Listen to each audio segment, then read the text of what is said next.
YouTube channel बाल मंदिर बाड़मेर पर कक्षा 12th के सभी छात्र और छात्रों का हार्दिक अभिनंदन है।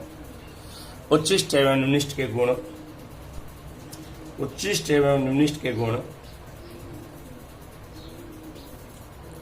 यदि fx एक सतत फलन है, एक सतत फलन है और ग्राफ खींचा जाए और ग्राफ खींचा जाए तो निम्नलिखित गुण सरलता से देखे जा सकते हैं। यदि fx एक सतत फलन है और ग्राफ खींचा जाए तो निम्नलिखित गुण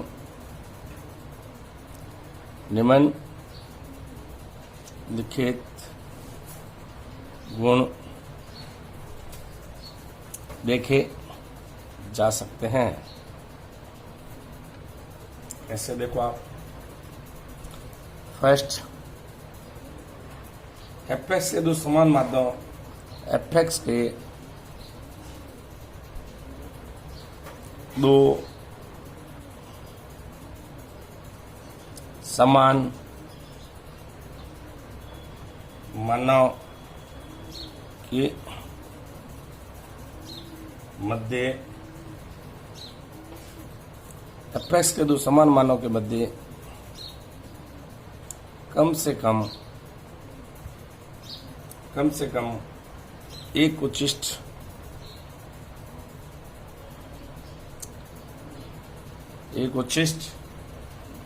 अथवा एक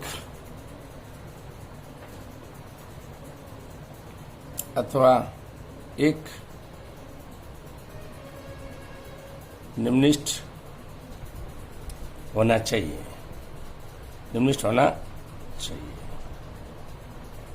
fx से दो समान मानों के मध्य कम से कम एक उच्चिष्ट अथवा एक निम्निष्ट होना चाहिए।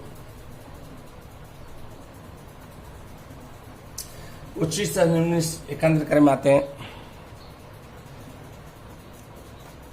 उच्चिष्ट तथा निम्निष्ट एकांतर क्रम में आते हैं। एकांतर क्रम में आते हैं जब x अग्रसर होता हुआ किसी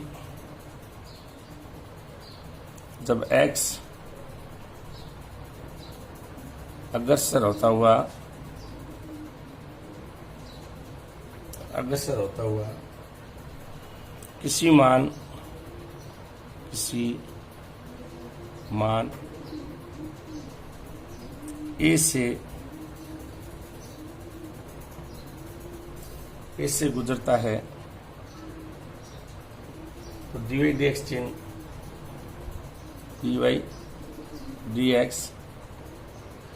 चिन्ह घन से ऋण में बदलता है। dy dx चिन्ह घन से ऋण में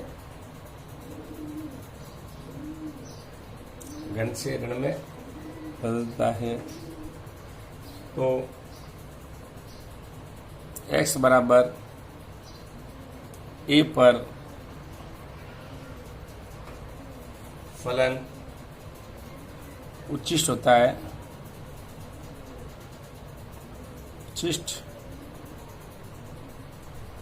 है।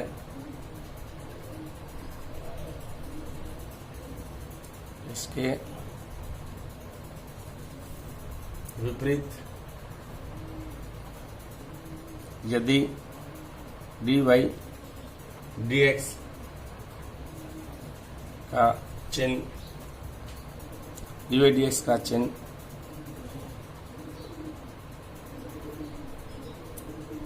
ऋण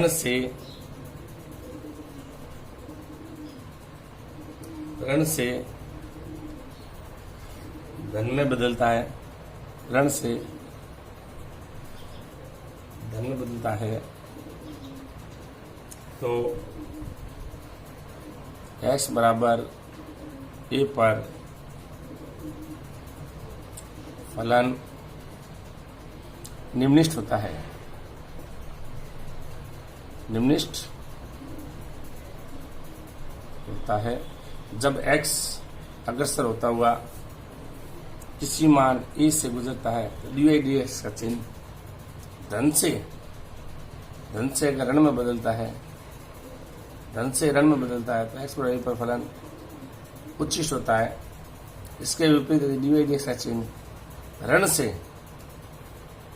से धन में बदलता है तो निम्नलिखित होता है। ठीक है। चौथा पॉइंट, यदि किसी बिंदु के दोनों तरफ यदि किसी बिंदु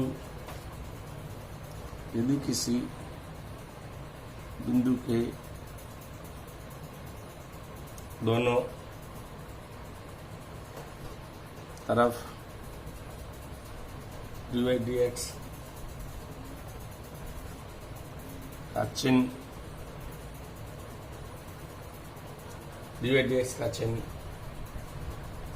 नहीं बदलता है, यदि किसी बिंदु के दोनों तरफ dy dx का चिन्ह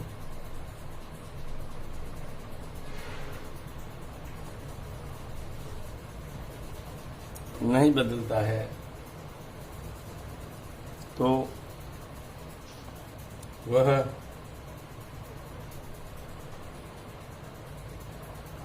बिंदु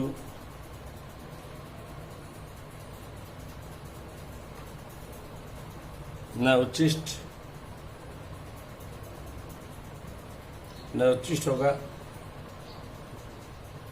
और न निम्नलिखित होगा।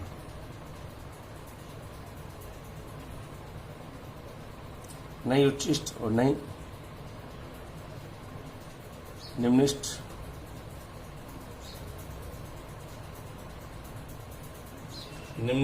न उच्चिष्ट न निम्नलिखित ऐसा बिंदु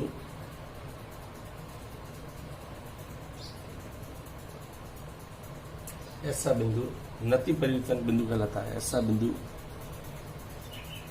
नति परिवर्तन बिंदु कहलाता।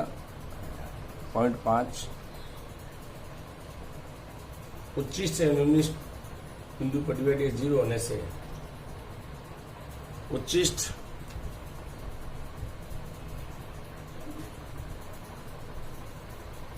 और निम्नलिखित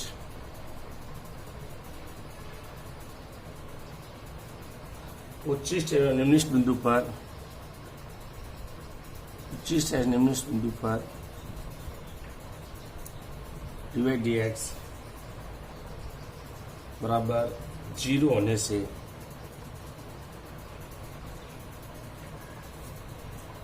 से उस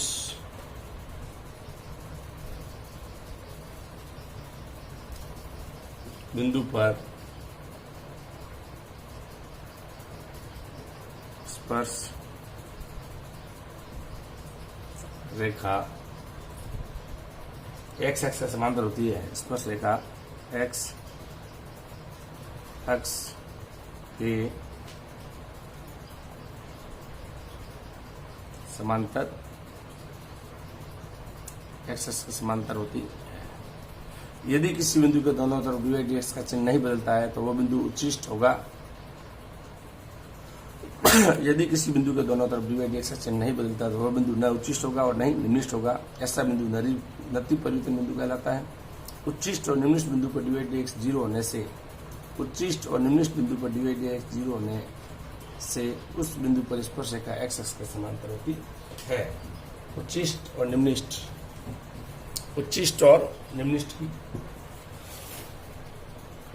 निम्नलिखित ज्ञात करने की क्रियाविधि है।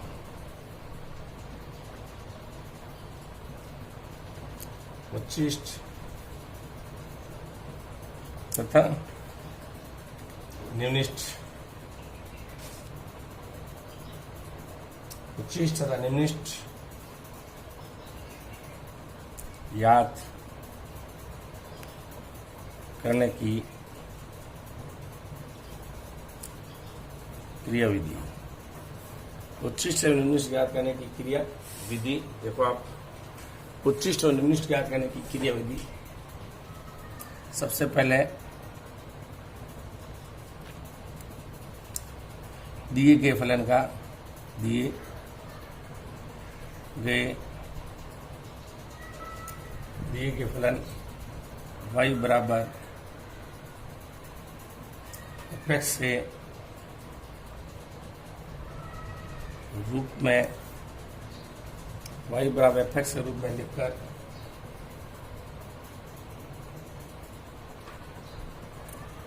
dy dx ज्ञात कीजिए हैं। dy dx याद कीजिए। दूसरा पॉइंट, उच्चिष्ट और निम्निष्ट के लिए उच्चिष्ट और निम्निष्ट के लिए उच्चिष्ट और निम्निष्ट के लिए dy dx बराबर 0 के हल x के विभिन्न मान याद x के विभिन्न मान ज्ञात कीजिए। माना कि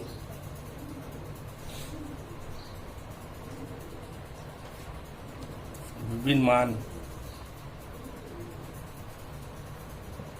x के a1 a2 और a3 है। ठीक। तीसरा पॉइंट,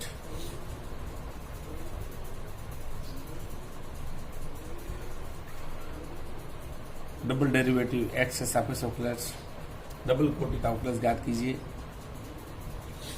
याद कीजिए तथा x के विभिन्न मान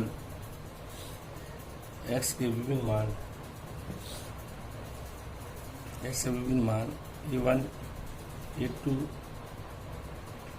a3 पर द्वितीय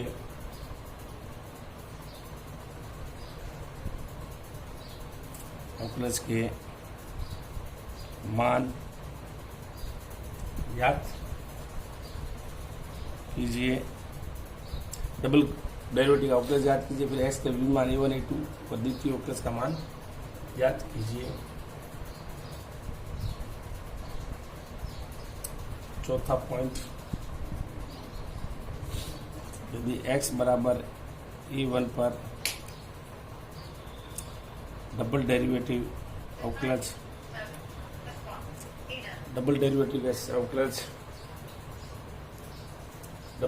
का अवकलज से 0 बड़ा हो तो x बराबर a पर फलन उच्चिष्ट होगा।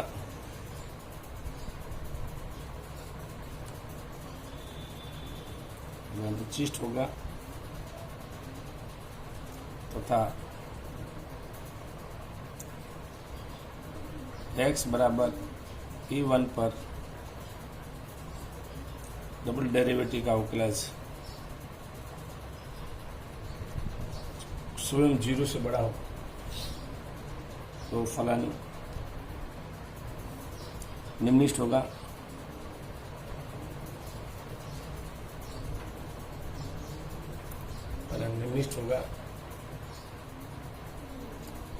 और यदि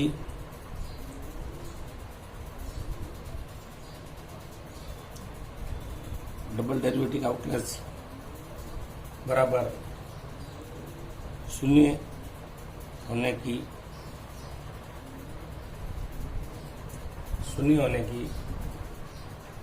स्थिति में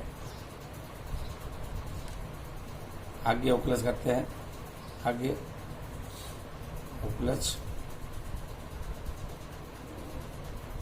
अवकलज करते हैं 0.5 तृतीय कोटि का अवकलज एक्स के सापेक्ष, चौथी कोटि का अवकलज एक्स के सापेक्ष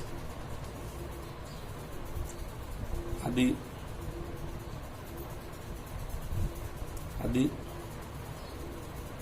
ज्ञात कीजिए, जबकि x बराबर a1 पर मान अशून्य हो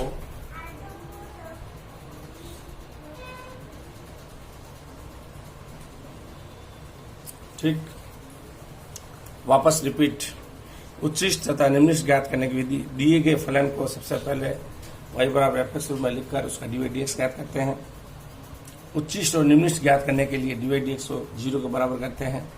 इसमें dy dx बराबर 0 के हल x के विभिन्न मान ज्ञात करते हैं। माना कि x से a1 a2 a3 तीन मान प्राप्त हुए। डबल डेरिवेटिव का अवकलज ज्ञात किया। द्वितीय कोटि का अवकलज ज्ञात करते हैं। उसमें x के विभिन्न मान a1 a2 a3 द्वितीय कोटि के अवकलज पर मान ज्ञात करते हैं। द्वितीय कोटि x बराबर a1 a2 a3 पर द्वितीय कोटि अवकलज मान ज्ञात करते हैं। यदि x बराबर a पर द्वितीय कोटि का अवकलज से 0 बड़ा हो, यानी द्वितीय कोटि का अवकलज ऋणात्मक आता है और ऋणात्मक संख्या 0 बड़ा हो तो x बराबर फलन उच्चिष्ट होगा। द्वितीय कोटि का अवकलज x बराबर a पर अगर ऋणात्मक आता है तो फलन उच्चिष्ट होगा। यदि x बराबर a पर द्वितीय कोटि का अवकलज धनात्मक आता है और वो 0 से द्वितीय कोटि का अवकलज बड़ा है तो फलन निम्निष्ट होगा। यदि द्वितीय कोटि का अवकलज बराबर 0 होने की स्थिति में आगे अवकलज और करते हैं, तृतीय कोटि का, चौथे कोटि का, तृतीय कोटि का या चौथी कोटि का अवकलज ज्ञात करते हैं। जब x बराबर a पर मान अशून्य हो, यानी उसका मान नहीं आए, यानी 0 नहीं आए, तो वो न तो उच्चिष्ट और न निम्निष्ट होगा। ठीक, ये आपके इसकी थ्योरी है, उच्चिष्ट और निम्निष्ट ज्ञात करने की थ्योरी। ठीक है ना। इसके अंदर यदि एक सतत फलन है, ग्राफ खींचा जाए तो निम्निष्ट गुण देखे जा सकते हैं। दो समान मानों के मध्य कम से कम एक उच्चिष्ट अथवा एक निम्निष्ट। दो समान मानों के मध्य न तो दो उच्चिष्ट होगा न निम्निष्ट होगा। दो समान मानों के मध्य एक उच्चिष्ट और एक निम्निष्ट होगा। उच्चिष्ट तथा निम्निष्ट एकांतर क्रम आते हैं। एकांतर क्रम, एक उच्चिष्ट और एक निम्निष्ट। जब x एक की ओर अग्रसर होता है तो किसी मान a से गुजरता हुआ dy dx का चिन्ह धन से ऋण बदलता है। धन से, यानी धन से ऋण में बदलता है तो फलन उच्चिष्ट होगा। इसके विपरीत dy dx चिन्ह यदि ऋण से धन की ओर बदलता है तो निम्निष्ट होगा। यदि किसी बिंदु के दोनों तरफ dy dx चिन्ह नहीं बदलता है तो वह बिंदु न उच्चिष्ट होगा और न निम्निष्ट होगा। ऐसा बिंदु नति परिवर्तन बिंदु कहलाता है। यदि किसी बिंदु के दोनों तरफ dy dx का चिन्ह नहीं बदलता है, वह बिंदु न उच्चिष्ट और न निम्निष्ट होगा। ऐसा बिंदु नति परिवर्तन बिंदु कहलाता है। उच्चिष्ट एवं निम्निष्ट बिंदु, यदि किसी बिंदु पर दोनों तरफ dy dx का चिन्ह नहीं बदलता है तो वह बिंदु न उच्चिष्ट होगा न निम्निष्ट होगा। ऐसा बिंदु नति परिवर्तन बिंदु कहलाता है। उच्चिष्ट और निम्निष्ट बिंदु पर dy dx बराबर 0 होने से उस बिंदु पर, उच्चिष्ट एवं निम्निष्ट बिंदु पर dy dx पर 0 होने पर उस बिंदु पर स्पर्शरेखा x से समांतर होती है। उच्चिष्ट और निम्निष्ट ज्ञात करने के लिए सबसे पहले y बराबर fx के रूप में लिखते हैं, उसका dy dx ज्ञात करते हैं। उच्चिष्ट और निम्निष्ट ज्ञात करने के लिए dy dx बराबर 0 करते हैं इसके हल x के विभिन्न मान प्राप्त होंगे। जैसे x के मान a1 a2 a3 है, डबल डेरिवेटिव का अवकलज ज्ञात करते हैं। x के विभिन्न मान a1 a2 a3 के मान द्वितीय कोटि के अवकलज में रखते हैं। यदि x बराबर a पर नेगेटिव आता है, द्वितीय कोटि का अवकलज से 0 बड़ा है, तो x बराबर a पर फलन उचिष्ट होगा। x बराबर a1 पर द्वितीय कोटि का अवकलज यदि पॉजिटिव आता है, 0 से द्वितीय कोटि का अवकलज स्वयं बड़ा है, तो फलन निम्नलिखित होगा। यानी निम्नलिखित तब होगा जब पॉजिटिव हो, द्वितीय कोटि का अवकलज नेगेटिव हो तो होगा उचिष्ट। और यदि द्वितीय कोटि का अवकलज न धनात्मक हो न ऋणात्मक हो, बराबर 0 होने की स्थिति में आगे अवकलज करते हैं। और द्वितीय कोटि के अवकलज का आगे अवकलज करते हैं तृतीय कोटि या चौथा कोटि का अवकलज पर। यदि x बराबर a पर मान अशून्य आए तो इसका अपन मान ज्ञात कर सकते हैं। ठीक है।